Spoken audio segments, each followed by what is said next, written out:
29ನೇ ತಾರೀಕಿನಿಂದ ಈ ಮಣ್ಣಿಗೆರೆ ಗ್ರಾಮದ ನಿರಾಶ್ರಿತರ ಒಕ್ಕೂಟ ಹೋರಾಟವನ್ನು ಪ್ರಾರಂಭ ಮಾಡಿದ್ವಿ. 7 ದಿನಗಳು ಕಳೆದರೂ ಕೂಡ ಮಳೆಗಾಲ ಪ್ರಾರಂಭ ಆಗಿದೆ. ಈ ಸುರಿಯೋ ಮಳೆಯಲ್ಲಿ ಸಣ್ಣ ಸಣ್ಣ 3 ತಿಂಗಳು 4 ತಿಂಗಳು 6 ತಿಂಗಳು ಮಕ್ಕಳು ಹಾಗೂ ಬಾಣಂತಿಯರು ಎಲ್ಲರೂ ಕೂಡ ಕೂಲಿ ಕಾರ್ಮಿಕರ ಕೆಲಸ ಮಾಡಿಕೊಂಡು ಇಲ್ಲಿ ಹೋರಾಟವನ್ನು ಮಾಡ್ತಾ ಇದ್ದು, ಕಳೆದ 4ನೇ ತಾರೀಕಿನ ದಿನ ನನಗೆ ದೂರವಾಣಿ ಕರೆ ಮುಖಾಂತರ ಇಲ್ಲಿನ ಹೋರಾಟಗಾರರು ಕರೆದಾಗ ನಾನು ಕೂಡ ಅಲ್ಲಿ ಬಂದು ವಾಸ್ತವವನ್ನು ನೋಡಿದಾಗ ನಿಜಾಂಶ ಏನು ಅಂತ ತಿಳಿತು. 1995ನೇ ಇಸ್ವಿನಲ್ಲಿ ಇಲ್ಲಿನ ನಿವೇಶನ ರೈತರಿಗೆ, ಮನೆ ರೈತರಿಗೆ ಅಂತೇಳಿ ಸುಮಾರು 5 ಎಕರೆ ಜಾಗವನ್ನ ಮಣ್ಣಿಗೆರೆ ಗ್ರಾಮದಲ್ಲಿ ಸೀಮಿತವಾಗಿ ಇಡಿಸಲಾಗಿತ್ತು.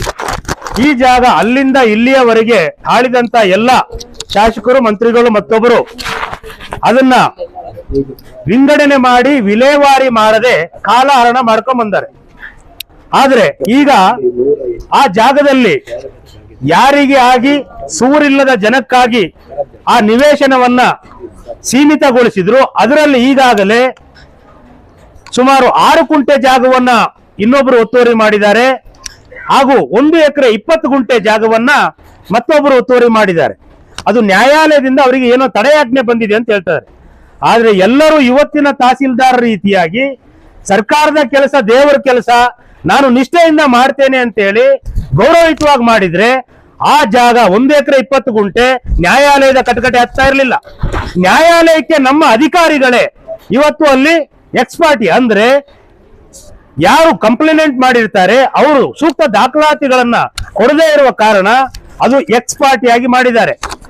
ಆದ ಕಾರಣ ಮಾನ್ಯ ತಹಸೀಲ್ದಾರರು ಆ ಕೂಡಲೇ ಮೊನ್ನೆ ಬಂದು ಒಂದು ದೂರವಾಣಿ ಕರೆಗೆ, ನಾನು ಅವತ್ತು ಹೇಳಿದೆ ಇವತ್ತು ಹೇಳ್ತಾ ಇದ್ದೀನಿ, ಗ್ರಾಮ ಪಂಚಾಯಿತಿಯಿಂದ ರಾಷ್ಟ್ರಪತಿವರೆಗೂ ಈ ದೇಶವನ್ನ ನಡೆಸೋದು ಜನಸಾಮಾನ್ಯರ ತೆರಿಗೆ ಹಣದಿಂದ.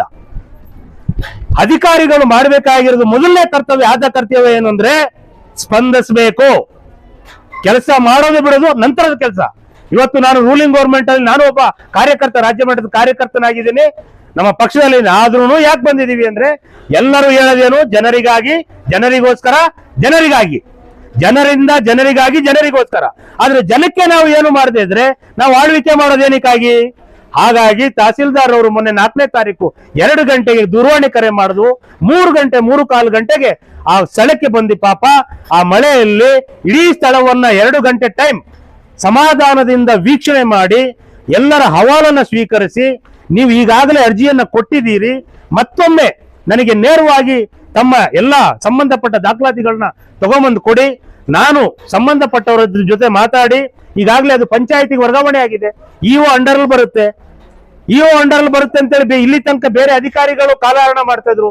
ಆದ್ರೆ ತಹಸೀಲ್ದಾರ್ ಅವರು ತನ್ನ ಜವಾಬ್ದಾರಿ ಇದೆ ಅಂತ ಹೇಳಿ ಆ ಜವಾಬ್ದಾರಿಯನ್ನ ನಿರ್ವಹಣೆ ಮಾಡೋದ್ರಲ್ಲಿ ಅವರು ತುಂಬಾ ಪ್ರಾಮುಖ್ಯತೆಯನ್ನು ವಹಿಸಿದ್ದಾರೆ. ಅವರಿಗೆ ಮತ್ತೊಮ್ಮೆ ಈ ಎಲ್ಲ ನಿರಾಶ್ರಿತರ ಪರವಾಗಿ ಅವರಿಗೆ ಧನ್ಯವಾದಗಳನ್ನ ಹೇಳ್ತಾ, ತಹಸೀಲ್ದಾರ್ ಅವರು ಮೊನ್ನೆ ಸ್ಥಳಕ್ಕಾಗಮಿಸಿದ ಸಂದರ್ಭದಲ್ಲಿ ಹೇಳಿದ್ರು, 1 ತಿಂಗಳ ಕಾಲಾವಧಿಯಲ್ಲಿ ನಾನು ಇದನ್ನ ನಿವೇಶನಗಳನ್ನಾಗಿ ಮಾರ್ಪಾಡು ಮಾಡಿ ಸಂಬಂಧಪಟ್ಟ ಮೇಲಿನ ಅಧಿಕಾರಿಗಳು ಜಿಲ್ಲಾಡಳಿತದ ಜೊತೆಗೆ ಚರ್ಚೆ ಮಾಡಿ ತಮಗೆ ಹಸ್ತಾಂತರ ಮಾಡುವ ಎಲ್ಲ ಪ್ರಕ್ರಿಯೆಗೆ ನಾನು ಕ್ರಮ ಕೈಗೊಳ್ತೇನೆ ಅಂದ್ರು. ಆ ಹೇಳಿಕೆ ತರಾನೇ ಮಾರನೇ ದಿನಾನೇ 4ನೇ ತಾರೀಕು ಹೇಳಿದ್ರು, 6ನೇ ತಾರೀಕು ಬೆಳಿಗ್ಗೆ JCBಯನ್ನ ಕಳಿಸಿ ಅವರ ಕರ್ತವ್ಯದ ಪ್ರಾತಿನಿಧ್ಯವನ್ನು ಮೆರೆದಿದ್ದಾರೆ. ಇಂಥ ಒಂದು ಒಳ್ಳೆ ಅಧಿಕಾರಿಗೆ ಅವರ ಮೇಲೆ ನಂಬಿಕೆಯನ್ನು ಇಟ್ಟು ಅವರಿಗೆ ನಾವು ಮೊನ್ನೆ ಏನ್ ಹೇಳಿದ್ವು ಅದೇ ರೀತಿ ಎಲ್ಲ ಮನವಿ ಪತ್ರಗಳನ್ನ ಹಾಗೂ ಸಂಬಂಧಪಟ್ಟ ದಾಖಲಾತಿಗಳನ್ನ ತಗೊಂಡ್ಬಂದು ಕೊಡ್ತೇವೆ ಅಂತ ಹೇಳಿದೀವಿ. ಇಲ್ಲಿ ಯಾರೇ ಬಂದು 30 ಅಡಿ 40 ಅಡಿ ಜಾಗಕ್ಕೆ ಏನು 30 ವರ್ಷ ಹೋರಾಟ ಮಾಡೋದು ಅಂದ್ರೆ ಇದಕ್ಕೊಂದು ಬೆಲೆ